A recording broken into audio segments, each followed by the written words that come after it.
it is cold. Oh my gosh, I almost feel like I need a jacket. Well, we've made it back to the house, and we've done a survey of the yard and what's kind of happening. I'm just waiting for my in-laws to come over with some tools so that we can start pulling our house yard back together. Our house, totally fine. Garden, many things, especially our native plants, our veggies. But there are some plants that didn't make it. There's some that might not make it, but we're gonna do some work to try to quickly recover that. So that's what we're gonna be doing today. We're gonna be staking up plants. I'll talk you more through kind of how I'm going to try to recover some of this stuff, and some of the work we're gonna do to try to get this thing back into like not looking totally crazy like a tropical storm hurricane, you know, blew through it. So if you're needing some inspiration to get back out there and try to make something of your garden after a hurricane blew through it, then that's what we're here to do today. Or as always, if you just want to hang out, you're always welcome to just hang out.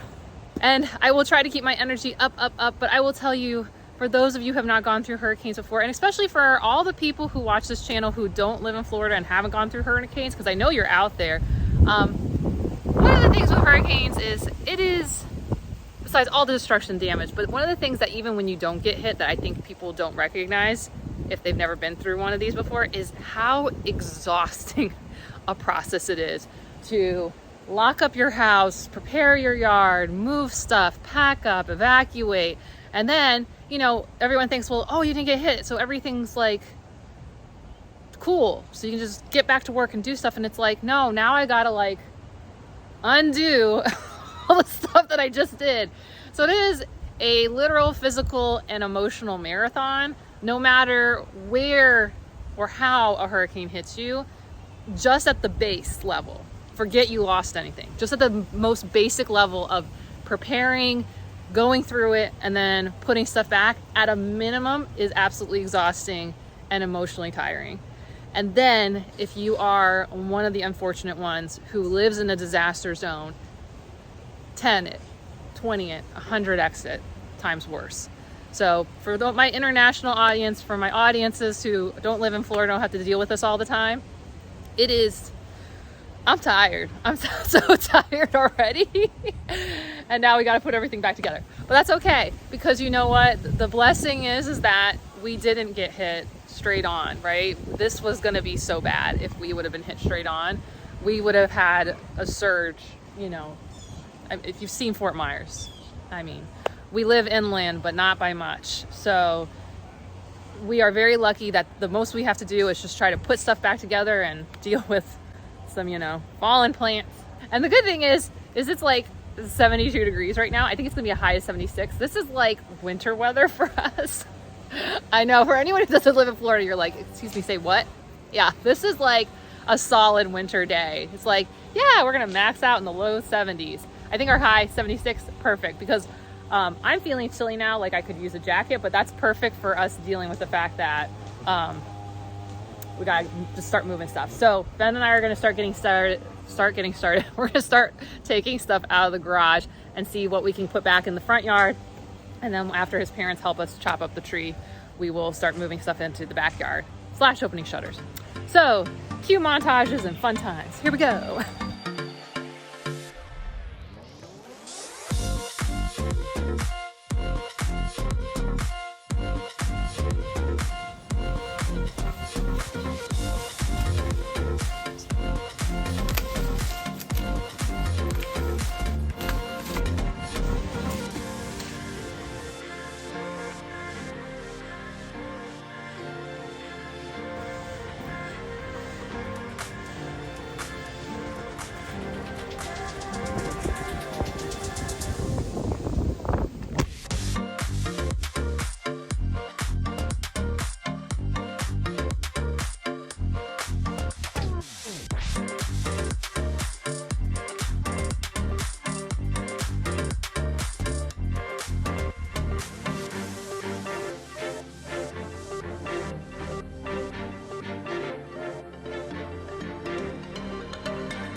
So one of the things with staking plants, and I am no expert, please be very clear on this, but one of the things that I see that is a mistake, and it's really based off my knowledge of other metal shearing forces.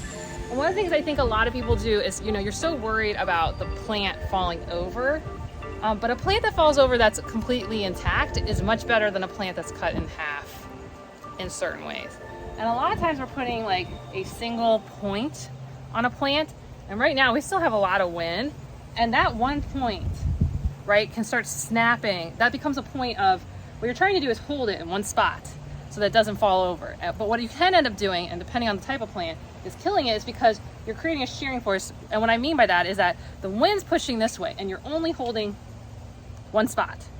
And if you only are holding in one tiny spot, all you're doing is you're taking all that force, and instead of it going down the whole body of the plant, you're now focusing it on that one spot. And so while there is a will to try to save like things like papayas and bananas by taking a rope and tying it, you can see what happened on that fence is, right, that all that force then just is really pushing on one point instead of the whole plant as a whole tipping over. And maybe you can save it like we can potentially the papayas or this privet senna, where it's just like I'm just tipping it back up. The roots, we might have some minor root damage, but major roots and the majority of the structure are totally fine. And you know who else is totally fine and a lot bigger?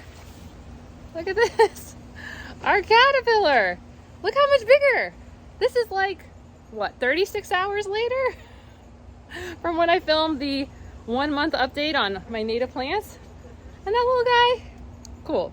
So by keeping the plant as much intact, you give it the best chance. So what I'm doing with these tomato twists is, because we still have a lot of wind, it's providing multiple points at which the structure is holding on. I don't know that this is like the absolute best, but I'm just trying to use whatever materials we have on hand today, just so I can get the roots back in the ground.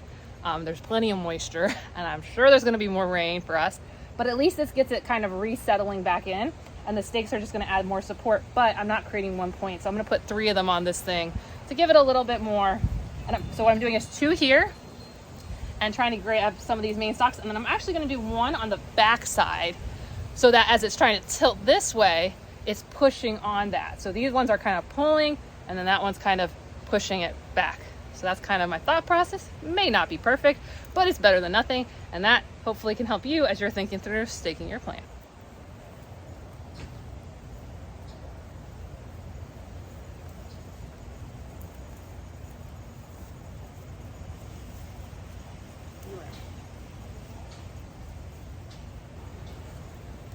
Okay.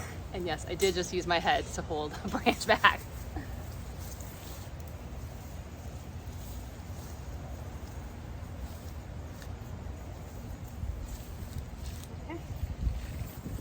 Now we went from totally tipped over to standing back upright with our lovely little caterpillar and our fresh new privet senna flowers. Oh, they're just gorgeous. One of the things that I had wanted to stake, or I plan on staking, but I will not stake right now, and that's going to be things like my vanilla flowers. The type of stakes that I have, which are just kind of those like simple little sticky ones with the little circle at the top, work fine for something like this. I would totally say, yeah, sure, go for it. But I do not want to stake them up yet with that kind of thing, because the shearing forces that we just talked about. Because if I have a little circle right here, and with all this wind that we clearly still have blowing all around us, it's quite whippy. You know, I have the potential, I'm just going to snap the plant in half, and that really doesn't do it any good. So it's better I just allow it to continue to do this until these winds pass. And I'm not sure. I think these might still be tropical force winds still. We're definitely not hurricane, and they're probably low end, but we're definitely getting lots and lots of gusts, which will stress out these plants. So something to think about is, depending on what stuff you have, you may want to be careful about staking things that are okay. They just gotta lean to them, and you want to kind of course correct them from a growing perspective. Just let them continue to lay down, you know, lean down like this until we get the wind stopping, and then you can put something a little bit stronger with it.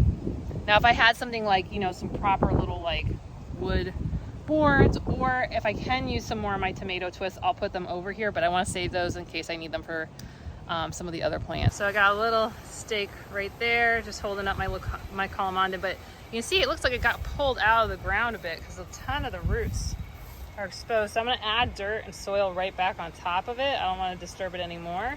And then we're gonna prune off the top of that one and the top of that one. I've been thinking about that just to keep them smaller, but we'll just take these down a bit, and that way that'll help with all this wind that we are very much still getting.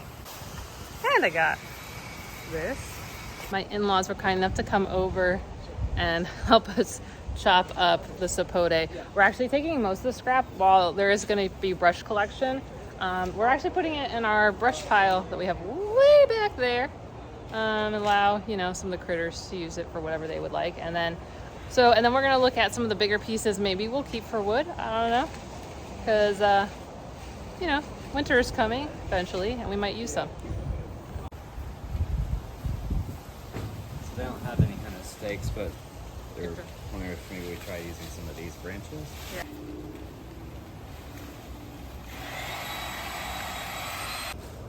Will these ripen? Who knows? Who knows? Who knows about black sapote? Are these too early?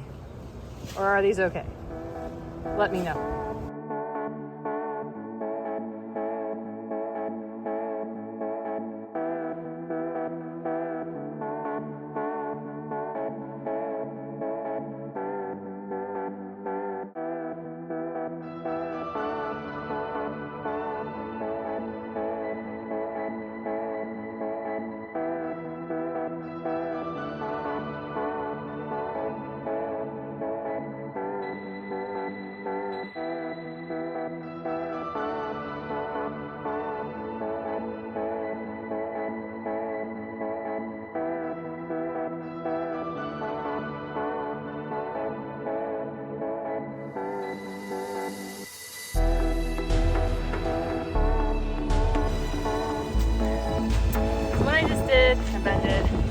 Got creative with what we had.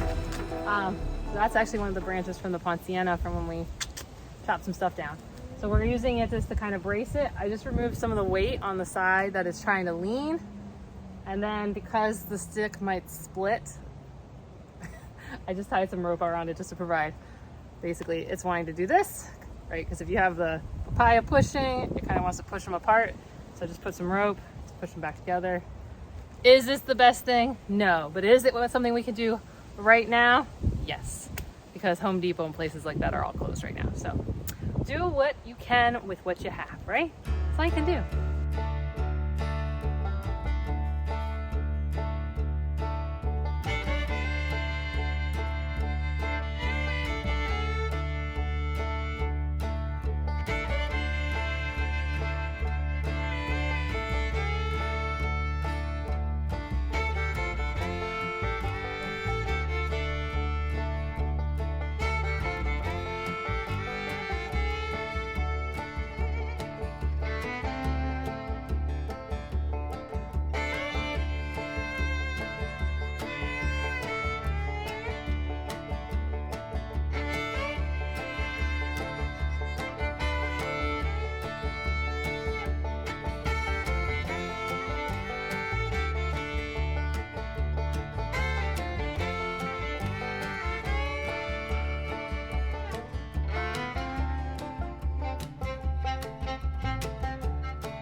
Do you think it will stay? That's so bad. We'll just watch it. See what happens. I mean, it's not like Home Depot's open today, like you can buy anything. So, working with what we got.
So we ended with like a really big lean on this beauty berry, but I don't want to take it out yet. There's berries, like a lot of berries for the birds.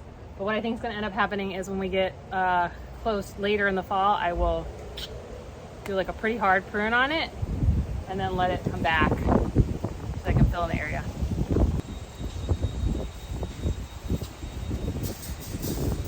Because I want to, you know what, it'd be really cool. I don't know if we want to have another orange here. Is that what we want in the future?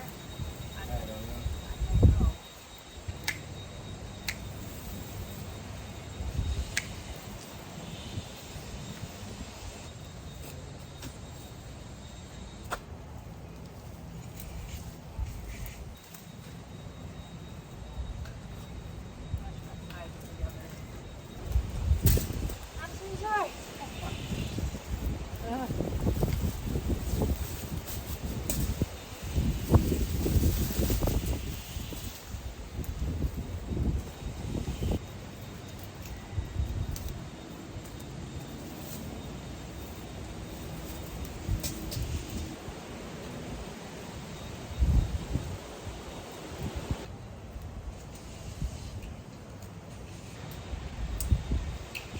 Okay, now look at it. No, still not. No, that's great. Greater? What do you think now? Not much better.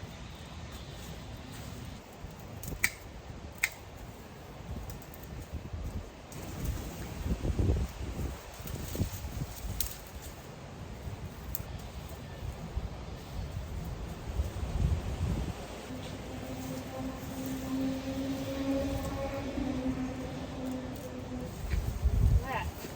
Get that. Bigger sidewalk now.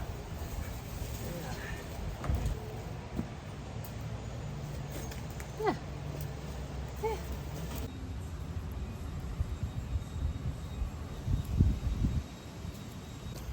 So I just threw some cuttings of coral honeysuckle, maypop, passion vine, and blue ocean morning glory into a pot just to see if we can revive any of these ones and maybe make us some free plants for ourselves so I'm not replacing by purchasing. And then what we could do is we could run some of them up this. That'd be a little different, but you know what? It would work for now until we figure out what we want to do long term. So now here's the space. So whatever coral honeysuckle and morning glory we have left, maybe we'll run up here until we figure out what we're doing here. And we can at least get to our sidewalk now so that we can move all of that back to the backyard. So with the sapote out of the way, we can finally move stuff back into the patio area, the lanai. Someone said, that's a fancy word for patio. Yes. But we can move stuff back in here and get this place so that we can get the garage kind of in order and prep for the kids coming back. I don't know that we're gonna get all the place cleaned up. I mean, those of us who've gone through hurricanes before, you can probably say, it usually takes like a week or two for stuff to get kind of. So the big thing is if we can stake up trees that need to go up, back up, if we can get major debris out of the way, then the next big thing is let's get the garage empty, shutters open, let's go. Oh, and a big thank you to my mother-in-law, Shirley, because she got all of this swept up. Isn't that nice? Oh, helping people, that's the best part.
doing it late in the day. We've gotten a lot done. My father-in-law and Ben chopped down the 2 trees and cut them into pieces, and we made some logs, which I think will be fun for the kids to play with later on. We removed the banana that, not the whole banana, but the one stalk that cracked in half, and then we're composting all the bananas and the banana leaves. And then we got the trellis taken down.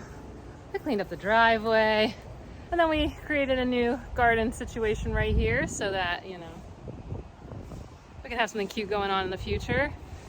We've been cleaning up Mr. Cliff's yard, our driveway, making a giant brush pile for disposal later. I've tried to take as much as possible into like our compost and like garden scrap areas, but there's just so much that's fallen down that, you know, we can only take on so much. But we've taken as much, you know, compostable materials as possible so that it won't go into landfill. But the scrap stuff, what they'll do is they'll mulch it, so I'm not as worried about that.